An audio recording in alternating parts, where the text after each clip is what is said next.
L'incertitude est la grande variable. Bon, Charles Gave, selon vous, est-ce que le statut de fonctionnaire en France est un obstacle à la croissance, est un obstacle à la compétitivité du pays? Et faut-il, pour reprendre là le fond du sujet, s'attaquer à une réforme du statut de la fonction publique, à votre avis?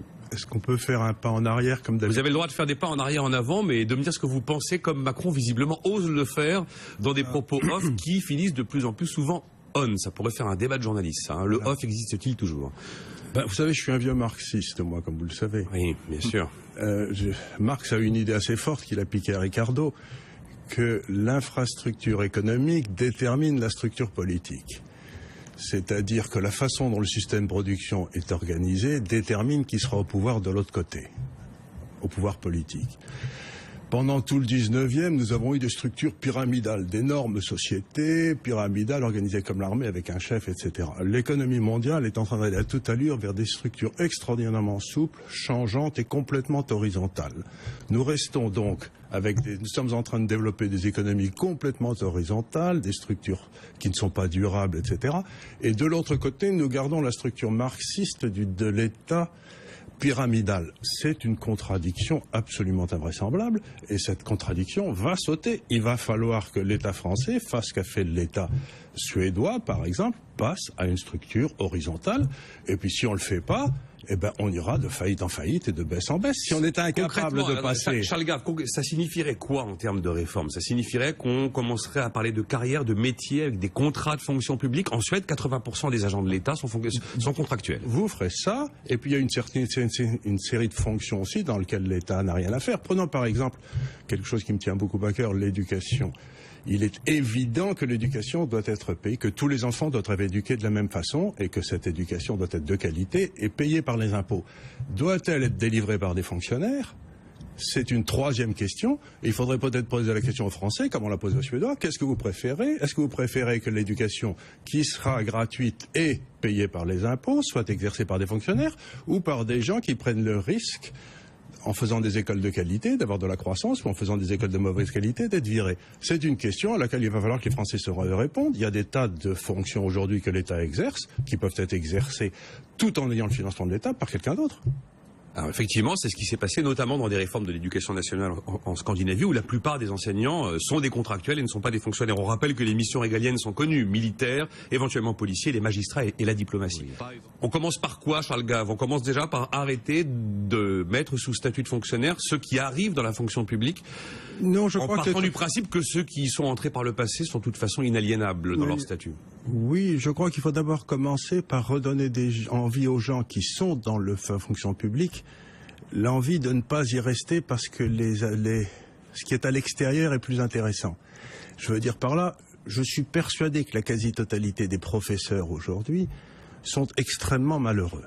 Malheureux de la façon dont ils exercent leur métier, parce qu'ils ne peuvent pas le faire convenablement, etc.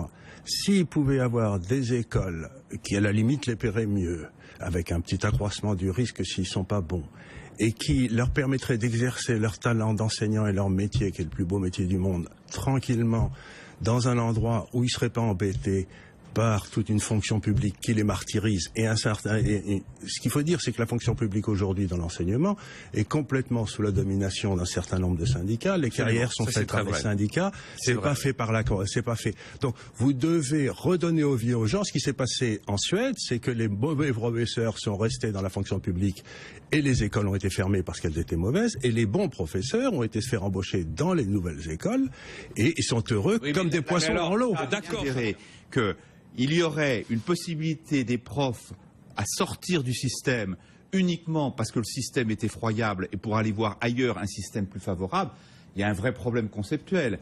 Ça veut dire que vous laissez le système effroyable perdurer, vous organisez juste la sortie de ceux qui... Non, je considère simplement que le système effroyable, pour des raisons qu'on a parfaitement... Effroyable, il faut peut-être qu'on nuance, c'est moi-même... Non, mais vous savez, vous avez un des grands professeurs français qui a écrit un livre qui s'appelle La fabrique des crétins, qui est pour parler de l'éducation nationale. Et donc, aujourd'hui, je suis persuadé que la quasi-totalité des Français sont persuadés que leur système d'éducation n'est plus juste, que si vous n'êtes pas Henri IV, vous n'avez aucune chance, et que, j'exagère, mais... Et donc, ce qu'il faut, c'est commencer la réforme à un endroit où les Français auquel les Français sont très attachés, l'éducation de leurs enfants. Je suis d'accord. Donc, si vous voulez, à partir du moment où vous aurez réformé l'éducation, vous aurez réformé la France. Charles Gave, allez-y. Dans un débat ici avec Christian Saint-Etienne, on avait émis l'idée que la seule réforme à faire en France, c'était de rendre le fonctionnaire inéligible. C'est-à-dire qu'il peut être élu, J'allais y venir. mais vous ne pouvez pas le maintenir,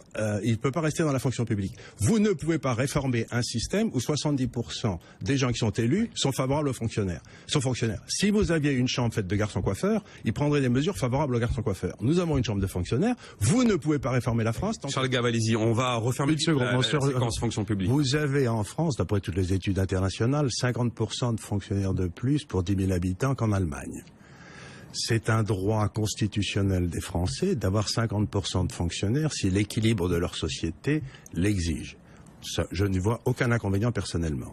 Mais ils ne peuvent pas avoir un taux de change fixe avec l'Allemagne. Vous pouvez avoir 50% de fonctionnaires de plus, mais comme ils ne produisent rien pour l'exportation, automatiquement, ça vous fait un commerce extérieur qui est totalement déséquilibré en faveur de l'Allemagne. Donc, les Français ont le droit d'avoir 50% de fonctionnaires de plus. Si c'est comme ça que le contrat social français se respecte, ça ne me gêne pas. Mais on ne peut pas avoir un taux de change fixe avec l'Allemagne. Ce qui veut dire que si l'on ne peut pas avoir un taux de change fixe avec l'Allemagne, il va falloir choisir. Choisir quoi? Soit l'un, soit l'autre. Non mais choisir quoi pour ne plus avoir un taux de change fixe avec l'Allemagne, Charles Gave? Qu'est-ce que ça signifie? Aller au bout de votre idée? Ça suffit simplement, j'ai toujours dit que l'euro amènerait la fin de l'Europe.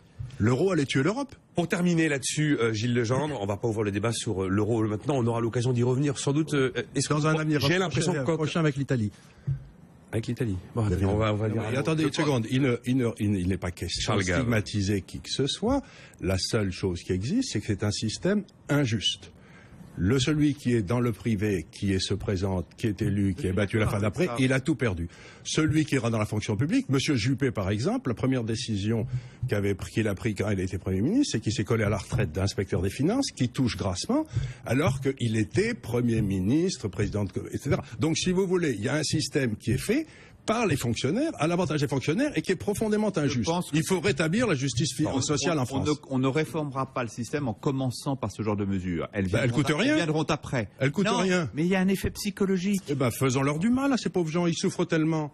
C'est là où on n'est pas d'accord. La Grande-Bretagne a 621 élus, un quart sont des chefs d'entreprise, 14% sont des cadres du privé, 9% viennent de la fonction publique. Il y a 218 professions représentées dans le Parlement britannique, il y en a 39 à l'Assemblée nationale. Bon, il y a des vraies différences. Allons-y maintenant sur des nouvelles plus macro. La Fed n'a pas touché à ses taux d'intérêt, Charles Gave. Ça inquiète. Paris a perdu 2,6% vendredi. L'euro est remonté parce que le dollar a baissé. Alors on se demande si un jour elle les remontera. On se demande où ça va. Quel est le message que vous avez compris dans cette décision de politique monétaire où on a préparé le marché pendant des mois à la perspective qu'à la sortie de l'été, il y aurait une remontée de taux. Et puis il n'y a pas de remontée de taux. Alors qu'il y a 5% de chômage. Alors qu'on va flirter avec les 3% de croissance, en tout cas sur le deuxième trimestre. Vous plaisantez? On est si vous prenez en rythme annuel sur le deuxième trimestre, on est à 2,7. Ça fait grosso modo, 6 ans que vous avez chaque fois en début d'année des prévisions faites par la Fed sur la croissance cette année et l'année prochaine et l'année suivante. Chaque année, ils nous annoncent que le décollage est imminent, qu'on va passer à 4% de croissance.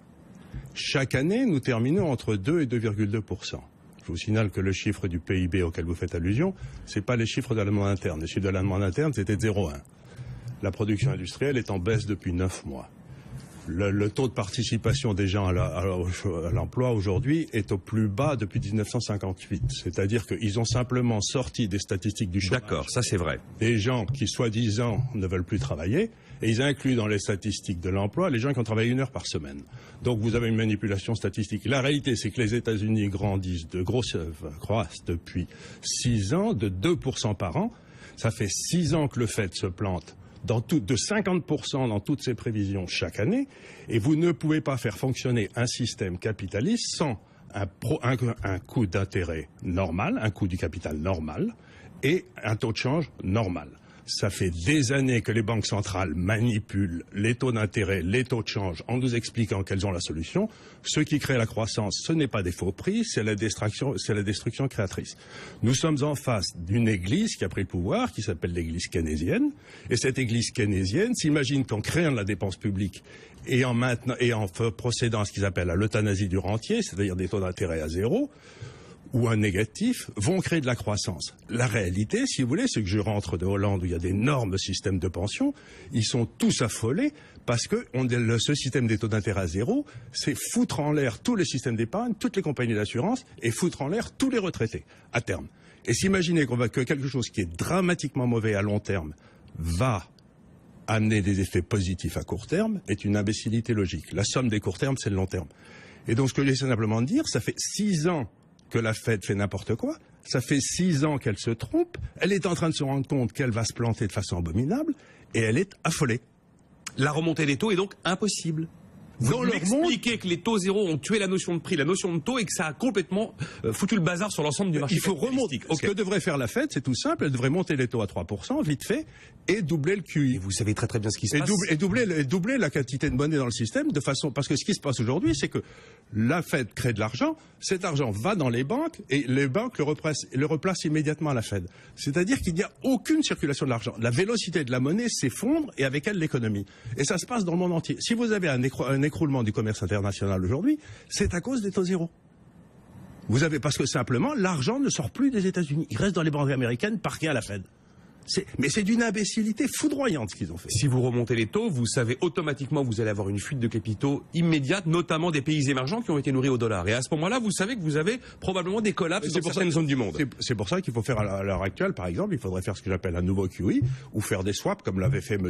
Volcker, qui était le dernier grand banquier central dans l'histoire, en 1985, quand il avait fait les accords du Plaza. Il avait dit, écoutez les gars, je vais monter les taux, ça va vous faire sauter, mais pour éviter de vous faire sauter, moi je vais vous prêter des dollars en attendant que les choses se calment. Et donc c'est pas difficile. Il faut pas imaginer une seconde que la situation est difficile. Nous avons des gens incompétents qui ont une idéologie qui est fausse. On est en train de recréer l'Union soviétique, comme je l'ai dit 10 fois ici, un système sans prix de marché, sans taux d'intérêt, etc., en s'imaginant que l'État crée de la valeur. L'État doit créer les conditions pour que la valeur soit créée. Mais certainement, il crée. Monsieur Bernanke n'est pas incompétent, Madame Yellen n'est pas incompétente, Mario Draghi n'est pas incompétent. Ils ont quand même tiré les leçons de l'histoire où on a vu qu'il y avait une terrible vague déflationniste dans les années 30 qui nous avait conduit à la Seconde Guerre mondiale. Et c'est justement l'idée d'éviter de reproduire. Est-ce que vous savez que la base monétaire mondiale, alors c'est l'argent banque centrale, la base monétaire. La base monétaire, c'est l'argent banque centrale. Elle a doublé pendant les années 30. Ça n'a rien empêché du tout. On avait des taux d'intérêt zéro. Ça n'a rien empêché du tout. On avait des taux d'intérêt zéro dans les années 30. Bien sûr, il y a même eu des bons du Trésor à 3 mois négatifs. Certains mois, tellement les gens avaient peur. Donc là, s'imaginer que imprimer de l'argent est la solution, mais ciel, pourquoi ne le fait-on pas plus? La Chine l'a essayé, la France l'a essayé, l'Allemagne l'a essayé dans les années Weimar. Ça ne crée rien du tout. Et c'est ce qui explique, selon vous, tous les problèmes que nous rencontrons, notamment depuis ces dernières semaines, et qui se concrétisent à la fois en Chine et dans les pays émergents. Vous avez deux sortes d'économistes. Ceux qui vous présentent les solutions, qui sont toujours là en train d'essayer d'expliquer que l'État doit faire plus ou doit faire différemment, etc. Et ceux qui ont expliqué ce qui allait se passer si ce qu'on faisait avait lieu. Il y a 6 ans, quand il y a eu les taux d'intérêt zéro, j'ai publié toute une série d'études qui sont dans le domaine public, je n'ai pas en avoir honte, dans lesquelles j'avais dit que le taux d'intérêt zéro, c'était un impôt sur les pauvres, qui était prélevé au profit des riches, que ça allait amener à une baisse de la productivité monstrueuse, que ça allait amener à une baisse de taux de croissance économique. Et donc, ce que j'ai dit il y a 6 ans, c'est absolument passé. Donc je ne vois pas pourquoi on continue à écouter des crétins qui vous expliquent que si on baisse les taux, la croissance va diminuer. Quand les taux sont à leur niveau normal, les seuls qui ont accès au capital, c'est ceux qui ont une rentabilité suffisante. Et à ce moment-là, l'investissement se produit. Et les autres n'y ont pas accès. Ce qui se passe aujourd'hui, c'est que vous n'avez pas une rentabilité suffisante, vous empruntez et vous faites des effets de levier sur des trucs qui ont un cash flow positif. Mais ça ne crée aucune valeur. On n'a jamais créé de la valeur en créant de la monnaie. On n'a jamais créé de la valeur en créant de la monnaie. Ça, je suis d'accord. Jamais. Et on n'a jamais créé de la valeur en amenant du levier dans le système. On a visiblement des banquiers centraux incompétents. Oui, tout à fait. Qui nous emmènent droit dans le mur. Tout à fait. Bon. D'ailleurs, il n'y a qu'à voir l'euro. Ça a été créé par des banquiers centraux. Hein. Monsieur Delors était le banquier de la Banque de France. Par des politiques. Oui, ça a été quand même eu un choix politique. L'euro a été un choix politique qui a été très largement imposé par François Mitterrand à Helmut Kohl à l'époque, en échange du soutien de la France. Mais c'était une idée de Delors qui venait de la Banque de France. Hein. Avant de faire réagir Gilles, juste un truc, Charles Gave. On a eu 2 banquiers centraux qui ont mené des politiques très différentes en Europe. Il y a eu Jean-Claude Trichet et a suivi Mario Draghi. Est-ce qu'il y en a un qui a eu raison de faire, dans les choix de politique monétaire qu'il a pu prendre, qui a eu raison sur quelque chose? C'est une question philosophique. J'ai l'impression que vous allez me dire que tout le monde a tort sur tout. Non. En l'occurrence, monsieur Trichet décide de remonter les taux à un moment où tout le monde lui dit c'est une catastrophe. On est en 2011. Et il y a une forme de consensus sur le fait qu'il fallait pas les monter. Et là, vous êtes en train de me dire, alors que, évidemment, la reprise n'est pas aussi robuste qu'on l'espérerait, et elle est même bien plus faible qu'on ne le croit d'après ce que vous nous décrivez sur les États-Unis, il faut aller à 3%. Mais non, il faut ramener. Et c'est pas ce que j'essaie de dire. Peut-être, monsieur, Alors, vous êtes très bien exprimé, j'ai très bien compris. C'est que, en ce qui concerne l'euro, c'est un système qui ne peut pas fonctionner puisque vous ne pouvez pas maintenir dans un taux de change fixe des gens qui ont des productivités différentes sans qu'il y ait des transferts sociaux gigantesques. On voit que ça pose des problèmes et que ces transferts n'existent pas et que la zone monétaire n'est pas optimale. Ok. Bon, ce point est donc ils peuvent mettre les taux d'intérêt où ils veulent. Ils seront soit trop hauts pour certains pays, soit trop bas pour d'autres. C'est l'évidence. Donc, si vous voulez, c'est une discussion qui n'a pas beaucoup d'intérêt puisqu'on ne peut pas demander comment faire fonctionner un truc qui ne peut pas fonctionner. Vous voyez ce que je veux dire? Logiquement, c'est impossible. Donc vous mettez n'importe qui à la tête, vous mettriez M. Volcker à la tête de l'euro, il ne trouverait pas la solution non plus. Pourtant, c'était un remarquable banquier central. Maintenant, en ce qui concerne les taux d'intérêt, il faut dire une chose toute simple, si vous voulez, c'est que vous avez quand même dans le monde quelque chose qui s'appelle le coût du capital.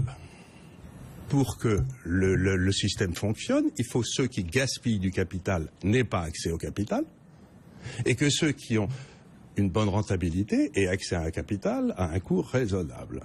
Aujourd'hui, en offrant du capital à ceux qui le gaspillent, on maintient en vie des tas de sociétés qui ne devraient pas avoir d'argent. Ceux qui le gaspillent, qui sont ceux qui le gaspillent pour vous?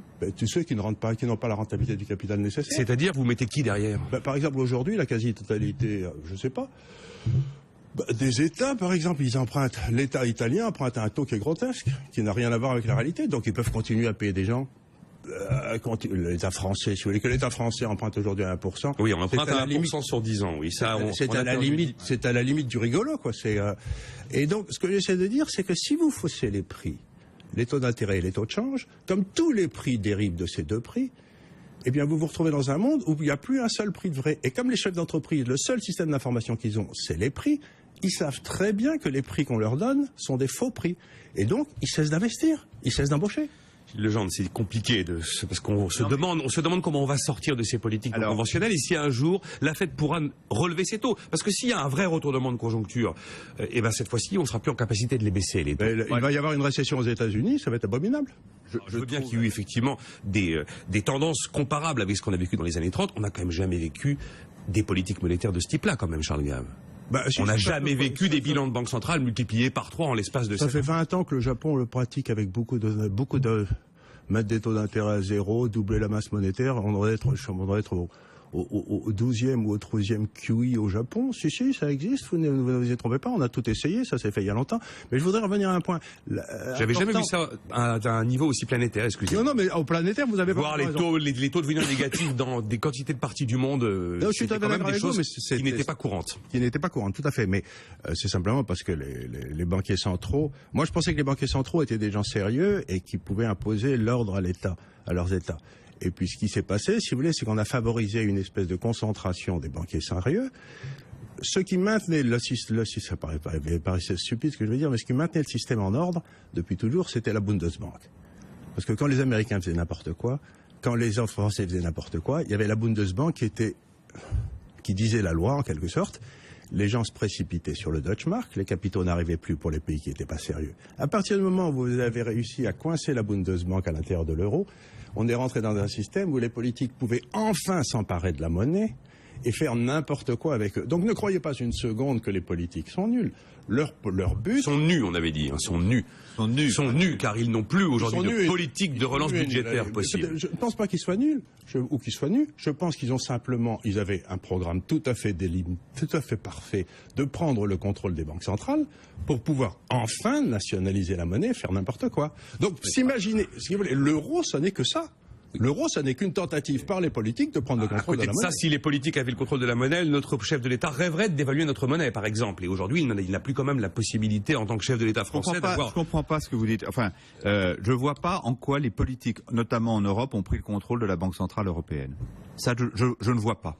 Je n'en vois pas la Écoutez, vous m'avez dit vous-même, l'euro est un projet politique. Oui. Eh bien, très bien. À partir du moment où ce projet politique a un problème, la Banque centrale se couche. Elle est allée acheter des obligations italiennes alors qu'elle sait très bien qu'elles ne seront jamais remboursées. C'est pas les politiques qui lui ont dicté cette stratégie. Non, mais je sais pas qui lui a dicté, mais la Banque centrale a accepté ce projet politique. Oui, mais il y a bien un moment où on a été... C'est un projet politique, un changement. En l'occurrence, on parlait de la Réserve fédérale américaine, du dollar qui correspond à une véritable nation et de l'incapacité pour cette banque centrale la plus grande du monde de trouver une exit stratégie. Personne ne sait véritablement. Si vous suivez une politique qui ne peut pas marcher, vous savez, c'est quand même très curieux. Tout le monde sait que ces politiques ne peuvent pas marcher. L'expérience le prouve, mais il y a une croyance quasiment religieuse qui est portée par des gens comme Krugman qui disent qu'il n'y a pas d'autre politique. C'est l'euro qui explique les erreurs de pilotage économique de la France depuis 20 ans? Par exemple, le franc fort de M. Trichet. C'est pas la le franc fort de M. Trichet, ça a créé la faillite du Crédit Lyonnais et 2 millions de chômeurs. Non, la faillite du Crédit Lyonnais, c'est la gestion aventureuse par ses dirigeants. On va pas aller jusqu'au franc fort. Le taux d'intérêt réel était à 7%. Stop, c'est fini, merci Charles.